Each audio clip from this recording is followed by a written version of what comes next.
ओं गुरु ब्रह्मा गुरु विष्णु गुरुदेव महेश्वर गुरुदेव परब्रह्म तस्मै श्री गुरवे नमः। ओं नमः भगवते वासुदेवाय। श्रीमद्भागवत गीता यथायथ गीता अथ सप्तम अध्याय अष्टदश श्लोक। उदारा सर्वे एवैते ज्ञानी तत्तेव मे गतम् अस्तीत सहि युक्तात्मा मामेवानोत्तमं गतिम्। অনুবাদ। এই সকল ভক্তরা সকলেই নিঃসন্দেহে মহাত্মা, কিন্তু আমার তত্ত্বজ্ঞানে অধিষ্ঠিত জ্ঞানী আমার মতে আমারই আত্মস্বরূপ। আমার অপ্রাকৃত সেবায় যুক্ত হয়ে তিনি সর্বোত্তম গতিস্বরূপ আমাকেই লাভ করেন। যদ্যপি এই চার প্রকারের ভক্তই উদার। কি উদারতা করলেন না? আপনি ভক্তি করলে ভগবানের কিছু লাভ হয়? ভগবানের কি কিছু অভাব আছে যা আপনি পূরণ করে দিয়েছেন? না, প্রকৃতপক্ষে তিনিই উদার, যিনি নিজের আত্মাকে অধোগতিতে নিয়ে যান না, যিনি তাকে উদ্ধার করবার জন্য এগিয়ে এসেছেন। এই রূপে এরা সকলেই উদার। পরন্তু জ্ঞানী সাক্ষাৎ আমার স্বরূপ, এইরূপ আমার অভিমত। কারণ সেই স্থির বুদ্ধি জ্ঞানী ভক্ত সর্বোত্তম গতিরূপ আমাতেই স্থিত। অর্থাৎ তিনি আমি, তার মানে আমার মধ্যে আর তার মধ্যে কোনো তফাৎ নেই। তিনি আমাতে স্থিত, আমাতে এবং তাতে কোনো ভেদ নেই। তাৎপর্য কি বলছে? ভগবত তত্ত্বজ্ঞানী ভগবত ভক্তেরা ভগবানের অতি প্রিয়, কিন্তু এমন নয় যে ভগবান তার অন্য ভক্তদের ভালোবাসেন না। ভগবান বলেছেন যে তারা সকলেই উদার, কারণ যে কোনো উদ্দেশ্য নিয়েই যারাই ভগবানের কাছে আসেন তারা সকলেই মহাত্মা। ভগবত ভক্তির বিনিময়ে যে সমস্ত ভক্ত কোনো কিছু লাভের আশা করেন, ভগবান তাদেরও গ্রহণ করেন, কেননা সেক্ষেত্রেও প্রীতির আদান প্রদান হয়। ভগবানকে ভালোবেসেই তারা তার কাছে কোনো বিষয় লাভের কামনা করেন, তারপর তাঁর বাঞ্ছাপূর্তিজনিত সন্তুষ্টির ফলে তিনি ভগবত ভক্তিতে আরও উন্নতি লাভ করেন। কিন্তু পূর্ণ জ্ঞানবান ভগবত ভক্ত ভগবানের অতিশয় প্রিয়, কারণ তার একমাত্র উদ্দেশ্য প্রেমভক্তি সহকারে ভগবানের সেবা করা। এই ধরনের ভক্ত ভগবত সান্নিধ্য বা ভগবত সেবা বিনা এক মুহূর্তেও বাঁচতে পারে না। তেমনি ভগবানও তার ভক্তের প্রতি এতই অনুরক্ত যে ভক্তকে ছেড়ে তিনিও থাকতে পারেন না। তাই শ্রীমদ্ ভাগবতে 9 নম্বর স্কন্ধের 4 নম্বর অধ্যায়ের 68 নম্বর শ্লোকে ভগবান এখানে বলেছেন, সাধব হৃদয়ং মাজ্যং সাধুনাং হৃদয়স্তহম মদন্নন্তি না জানন্তি নাহং তেব্য মনা গোপী। ভক্তরা আমার হৃদয়ে সর্বদাই নিবাস করেন এবং আমিও সর্বক্ষণ তাঁদের হৃদয়ে বিরাজমান থাকি। আমাকে ছাড়া ভক্ত আর কিছুই জানেন না, আর আমিও তাই ভক্তকে কখনো ভুলতে পারি না। আমার শুদ্ধ ভক্তের সঙ্গে আমার সম্পর্ক অত্যন্ত নিবিড়। পূর্ণ জ্ঞানী শুদ্ধ ভক্তরা কখনোই পারমার্থিক সান্নিধ্য থেকে বিচ্ছিন্ন নন, তাই তারা আমার অতি প্রিয়। এই প্রসঙ্গে পুনরায় জোর দিলেন। কি বললেন? শ্লোক নাম্বার 19, বৌনাং জন্মানন্তে জ্ঞানবান মাং প্রপদ্যতে বাসুদেব সর্বমিতি সমাত্মা সুদুর্লভ। অনুবাদ: বহু জন্মের পর তত্ত্বজ্ঞানী ব্যক্তি আমাকে সর্বকারণের পরম কারণ রূপে জেনে এবং সর্বস্ব জ্ঞানে আমার শরণাগত হন, সেই মহাত্মা অত্যন্ত দুর্লভ। অভ্যাস করতে করতে বহু জন্মের পর শেষ জন্মে প্রাপ্তির জন্মে সাক্ষাৎকার করে সমুদয় জীবজগৎ বাসুদেব এইরূপ জেনে জ্ঞানী আমার ভজনা করেন। এইরূপ মহাপুরুষ দুর্লভ।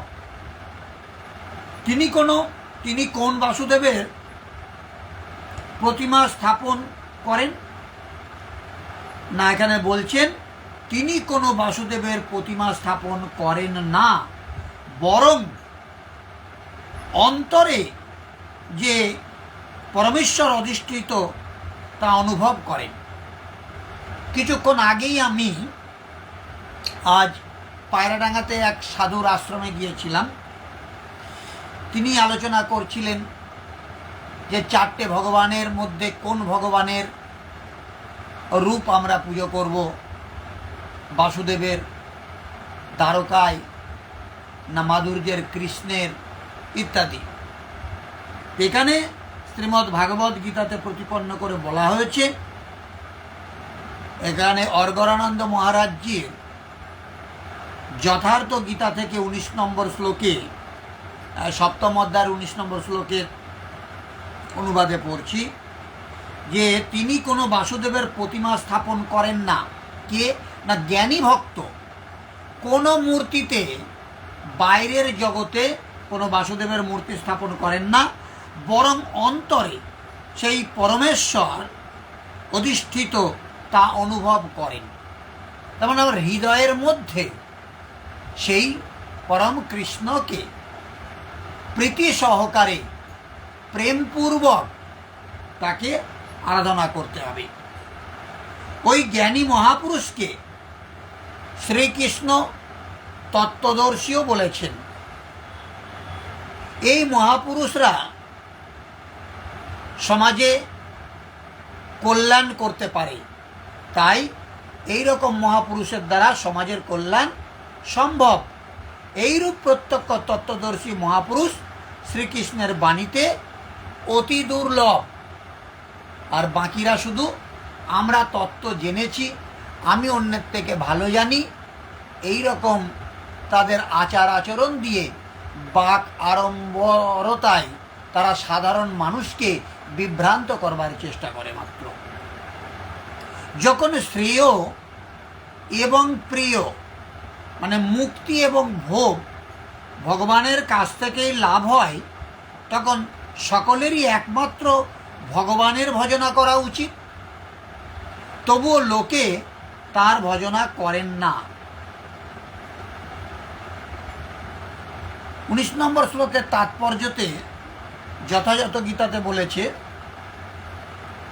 বহু বহু জন্ম ধরে ভগবত ভক্তি সাধন করার ফলে বা পারমার্থিক কর্ম অনুষ্ঠান করবার ফলে জীব এই অপ্রাকৃত বিশুদ্ধ জ্ঞান প্রাপ্ত হয় যে পারমার্থিক উপলব্ধির চরম লক্ষ্য হচ্ছে পরমেশ্বর ভগবান।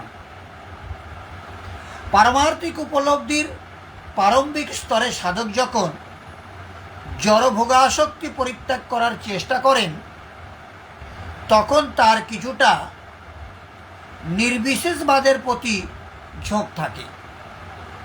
কিন্তু ক্রমে ক্রমে উন্নতি লাভ করবার মাধ্যমে তিনি বুঝতে পারেন যে পারমার্থিক জীবনেও অপ্রাকৃত ক্রিয়াকলাপ আছে এবং তাকে বলা হয় ভক্তিযোগ।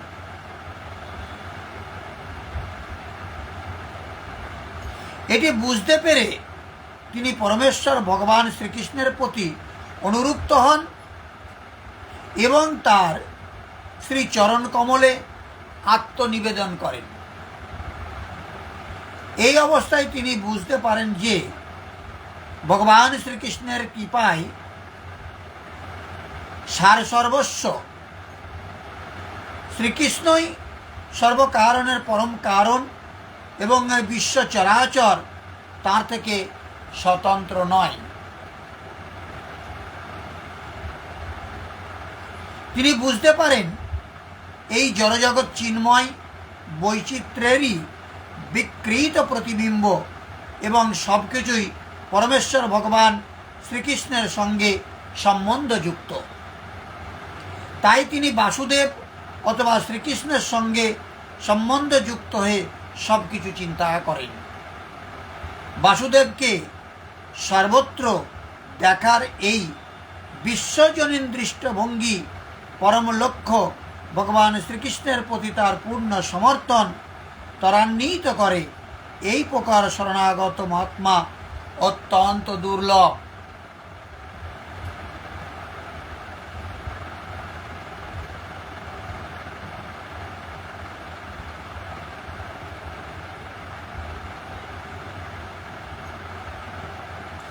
এই শ্লোকটি শ্বেতাসত্তর উপনিষদের 3য় অধ্যায়ের 14-15 নম্বরে খুব সুন্দরভাবে ব্যাখ্যা করে বলা হয়েছে।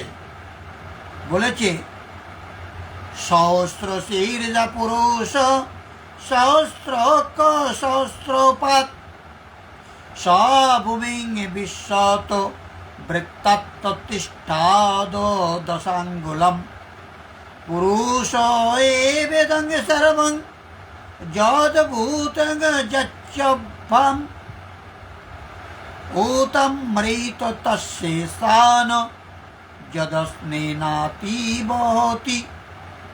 ছন্দজ্ঞ উপনিষদের 5 নম্বর স্কন্ধের 1 নম্বর অধ্যায়ের 15 নম্বর শ্লোকে বলা হয়েছে, ন বৈ বাচ ন চক্ষংসি ন শ্রুতানি ন মানং সীতাচক্ষতে প্রাণ ইত্যবাচক্ষতে প্রাণ হে বৈতানি সর্বাণি ভবন্তি।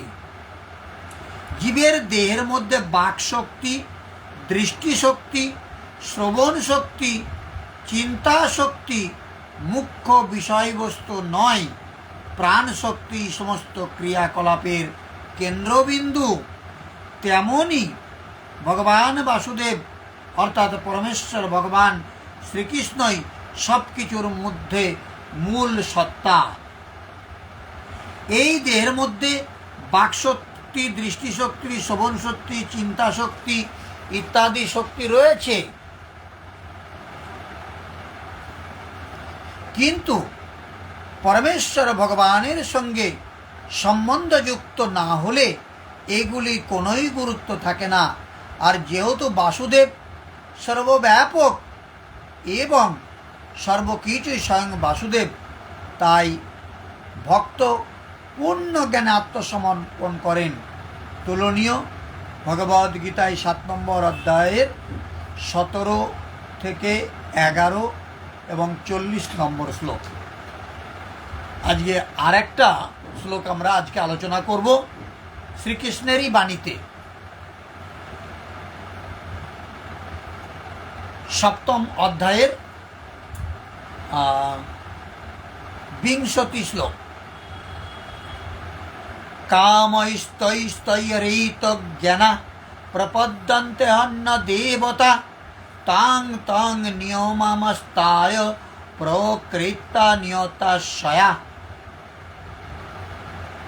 এই 20 নম্বর শ্লোকের অনুবাদে বলা হয়েছে, জড়কামনা বাসনার দ্বারা যাদের জ্ঞান অপহৃত হয়েছে তারা অন্য দেবদেবীর শরণাগত হয় এবং তাদের স্বীয় স্বভাব অনুসারে বিশেষ নিয়ম পালনপূর্বক সেই দেবতাদের উপাসনা করে। যথাযথ গীতাতে এটা তাৎপর্য বলেছে, যারা সমস্ত জড়কলুষ থেকে মুক্ত হতে পেরেছে তারাই পরমেশ্বর ভগবান শ্রীকৃষ্ণের চরণে আত্মসমর্পণ করে এবং তার প্রতি ভক্তিযুক্ত হয়। যতক্ষণ পর্যন্ত জীব জড়জগতের কলুষ থেকে সম্পূর্ণভাবে মুক্ত হতে না পারছে ততক্ষণ সে স্বভাবত অভক্তই থাকে। কিন্তু এমনকি বিষয় বাসনার দ্বারা কলুষিত থাকা সত্ত্বেও যদি কেউ ভগবানের আশ্রয় অবলম্বন করে তখন সে তার ততটা বৈরাগ্য প্রকৃতির দ্বারা আকৃষ্ট হয় না। যথার্থ লক্ষ্যের প্রতি অগ্রসর হওয়ার জন্য সে শীঘ্রই সমস্ত প্রাকৃতিক কর্মবিকার থেকে মুক্ত হয়। শ্রীমদ্ ভাগবতে বলা হয়েছে যে সমস্ত জড়কামনা বাসনা থেকে সম্পূর্ণরূপে মুক্ত শুদ্ধ ভক্তই হোক অথবা প্রকৃত অভিলাষযুক্তই হোক অথবা জড়কলুষ থেকে মুক্তি কামেই হোক, সকলেরই কর্তব্য বাসুদেবের শরণাগত হয়ে তার উপাসনা করা। যে সম্বন্ধে ভগবদ্গীতাতে 2 নম্বর ও শ্রীমদ্ ভাগবতে, ক্ষমা করবেন, এই সম্বন্ধে শ্রীমদ্ ভাগবতের 2 স্কন্ধের 3 নম্বর অধ্যায়ের 10 নম্বর শ্লোকে বলা হয়েছে, অকাম সর্বকাম বা মোক্ষ কাম উদারোধি তীব্রেণ ভক্তি যোগেন যজেত পুরুষং পরম। অর্থাৎ যে সমস্ত স্বল্পবুদ্ধি সম্পন্ন মানুষ পারমার্থিক জ্ঞান অপহৃত হয়েছে তারাই বিষয় বাসনার তাৎক্ষণিক পূর্তির জন্য দেবতাদের শরণাগত হয়। তাহলে যারা দেবতাদের শরণাগত হয়ে বিভিন্ন দেবদেবীর পুজো করছে তারা বিষয় বাসনার জন্য এগুলো করে থাকে। সাধারণত এই স্তরের মানুষেরা ভগবানের শরণাগত হয় না, কারণ রজ ও তমগুণের মতো নিম্ন গুণের দ্বারা কলুষিত থাকার ফলে তারা বিভিন্ন দেবদেবীর উপাসনা করে। দেব উপাসনার বিধিবিধান পালন করেই তারা সন্তুষ্ট থাকে। বিভিন্ন দেবদেবীর উপাসকেরা তাদের তুচ্ছ অভিলাষের দ্বারা মচ্ছন্ন থাকে এবং তারা জানে না কিভাবে পরম লক্ষ্যে পৌঁছাতে হয়। তাহলে সাধারণ মানুষ আমরা তুচ্ছ কিছু ধন লাভের জন্য, কিছু ঐশ্বর্য লাভের জন্য, কিছু যশ লাভের জন্য, কিছু প্রতিষ্ঠা লাভের জন্য আমরা ভগবানের কাছে প্রার্থনা করে থাকি বা অন্যান্য দেবদেবতার পুজো করে থাকি। কিন্তু ভগবানের ভক্ত কখনোই এই পরম লক্ষ্য থেকে ভ্রষ্ট হন না, কারণ ভগবানের পরম ভক্ত যারা তাদের এই তুচ্ছ কোনো জড়জাগতিক সম্পদ মানে ধন সম্পত্তি ঐশ্বর্য বা এই যশ নাম খ্যাতি এ সমস্ত তাদের প্রয়োজন হয় না। তারা ভগবানের শ্রীপাদ পদ্মে সেবা করতেই তারা আগ্রহী হয়। বৈদিক শাস্ত্রে ভিন্ন ভিন্ন উদ্দেশ্য সাধনের জন্য ভিন্ন ভিন্ন দেবদেবীকে পূজা করার বিধান দেওয়া হয়েছে। যেমন রোগ নিরাময়ের জন্য সূর্যদেবের উপাসনা করার নির্দেশ দেওয়া হয়েছে। ফলে অভক্তরা মনে করেন যে বিশেষ কোনো উদ্দেশ্য সাধনের জন্য দেবদেবীরা ভগবানের থেকে শ্রেষ্ঠ, কিন্তু তারা জানে না যে শুধু ভগবানের সান্নিধ্যে আসলে পারে অন্য কোনো দেবদেবতার পূজা করবার আর কোনো প্রয়োজনই হয় না। কিন্তু ভগবানের শুদ্ধ ভক্ত জানেন যে ভগবান শ্রীকৃষ্ণ সব কিছুরই অধীশ্বর। শ্রী চৈতন্য চরিতামৃতের আদিলীলার 5 নম্বর অধ্যায়ের 142 নম্বর শ্লোকে বলা হয়েছে, একল ঈশ্বর কৃষ্ণ আর সব ভৃত্য, যারে জয়ছে না চায় সে তৈছে করে নৃত্য। তাই শুদ্ধ ভক্ত কখনোই তার বিষয় বাসনা চরিতার্থ করবার জন্য দেবদেবীর কাছে প্রার্থনা করতে যান না। তিনি সর্বতভাবে পরমেশ্বর ভগবানের উপর নির্ভরশীল থাকেন এবং ভগবান যা কিছু প্রদান করেন তা লাভ করেই তিনি সন্তুষ্ট থাকেন। এটা যথাযথ গীতা থেকে আমরা বললাম। এবার যথার্থ গীতাতে এই 20 নম্বর শ্লোকের তাৎপর্য কি বলেছে আমরা একটু দেখে নিই।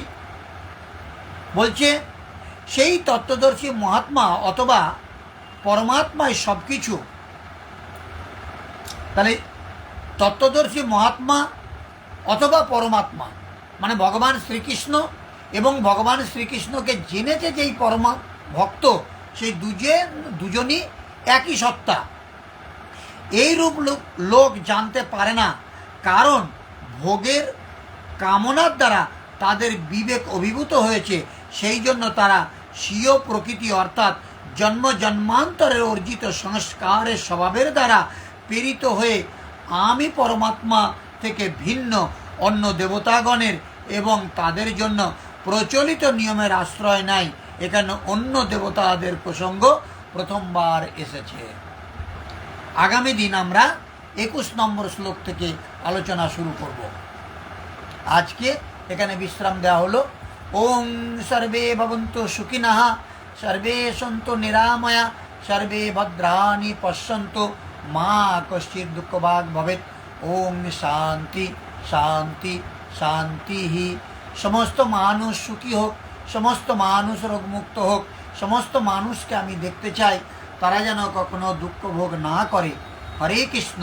যারা যারা আজকে অন্তত লাইনে রয়েছেন সকলের কাছে একটাই অনুরোধ করি, আপনারা সকলে অন্তত একটু মন্তব্য করুন। ভালো লাগছে কি মন্দ লাগছে, বা আপনাদের মূল্যবান কোনো উপদেশ যদি আমার কোনো কাজে লাগে, আপনারা দয়া করে একটু মন্তব্য করুন, যেটাকে বলে কমেন্ট করা। হরে কৃষ্ণ।